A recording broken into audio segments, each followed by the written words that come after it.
خوشکێک دەڵێ باپیرم ڕۆژووی مانجی ڕەمەزانی لەسەرە و بەهۆی نەخۆشیەوە نەیتوانی بیگرێتەوە و دوای جەژنیش وفاتی کرد. ئایا دەکرێت ئێمە بۆی بگرینەوە؟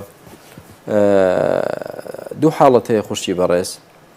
پێغەمبەری خوا عەلەیهی سەڵاتو وەسەلام دەفەرمێ من ماتە وعليه صيام صام عنه وليه.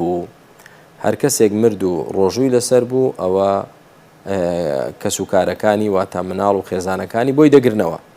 هەر کەسێک مرد و ڕۆژووی لەسەر بوو ئەوان بۆی دەگرنەوە. بەڵام هەندێک لە ئەهلی عیلم هەندێک لە زانایان دەفەرمونون کە ڕۆژووی نەزری لەسەر بێت، بەڵام کە ڕۆژووی مانجی ڕەمەزانی لەسەر بێت ئەوە تەنها بادام بەهۆی نەخۆشیشەوە نەیگرتووە تەنها چی لەسرە فیدیەی لەسرە بە فیدیەی بۆ بدەن خوشتی بەڕێز بۆ باپیرتان لە بری هەر ڕۆژێک خواردنی فەقیرێک ئینشاء الله تعالى ئەوە لەسەری لا دەچێ و پێویست بە گرتنەوەی ناکات ئینشاء الله تعالى.